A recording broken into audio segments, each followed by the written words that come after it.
ஆன்மீக நண்பர்கள் அனைவருக்கும் அன்பு கலந்த வணக்கங்கள். இன்றைக்கு நாங்கள் ஆன்மீகம் சம்மந்தமான பதிவில் பார்த்தீங்கன்னா, தீய சக்திகளை விரட்டும் தேவகனி, அதாவது வீட்டு வாசல் படியில் எலுமிச்சை வைப்பது ஏன் தெரியுமா? வீட்டின் பிரதான வாசலில் எப்பொழுதுமே குலதெய்வம் மற்றது மகாலட்சுமி குடியிருப்பதாக கூறப்படுகிறது. இதனால் தான் வீட்டை கட்டும்போது தலைவாசல் வைத்தும் சிறப்பு பூஜை செய்தும் பிறகு மற்ற வீட்டு வேலைகளை துவங்குகிறார்கள். இத்தகைய தலைவாசலில் அமர்ந்திருக்கும் தெய்வங்கள் கெட்ட சக்திகளை உள்ள வரவிடாமல் தடுத்து கொண்டிருக்கும். இதன் சக்தியை அதிகரிப்பதற்காகவே சில பொருட்களை வாசல்ல கட்டி தொங்க விடுகிறோம். எனவே வீட்டின் வாசல்ல எலுமிச்சை பழத்தை எப்படியெல்லாம் பயன்படுத்தலாம், அதனால் கிடைக்கக்கூடிய பலன்கள் என்னென்ன அப்படின்னு சொல்லித்தான் நாம் இன்றைக்கு பார்க்க போகிறோம்.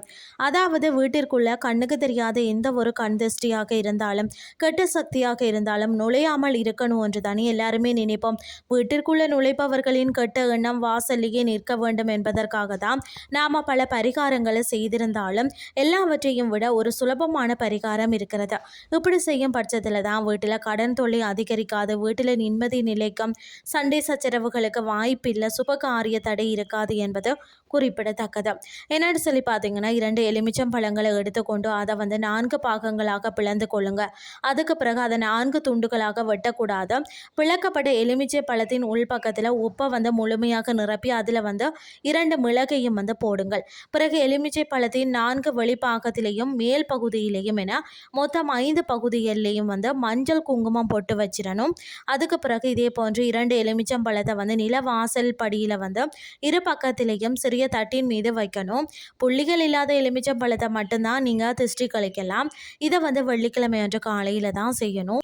அடுத்து வரக்கூடிய, அதாவது வியாழக்கிழமை இருக்கு இல்லையா, அன்று அந்த எலுமிச்சம்பழத்தை கால்படாத இடத்துலையோ அல்லது ஓடக்கூடிய தண்ணீர்லையோ போட்டு விடலாம்.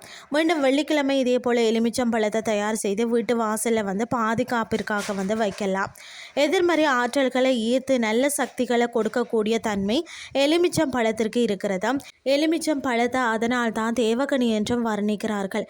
எனவே வீட்டுக்கு மிகவும் பாதுகாப்பாக இருப்பதை மன ரீதியாக உணர முடியும். இன்றைய ஆன்மீகம் சார்ந்த பதிவு உங்களுக்கு பிரயோசனமாக அமைஞ்சிருக்கும்னு சொல்லி நானும் நம்புகிறேன். இதே மாதிரி மற்றும் ஒரு ஆன்மீகம் சார்ந்த பதிவோடு உங்களை சந்திக்கிறேன். நன்றி.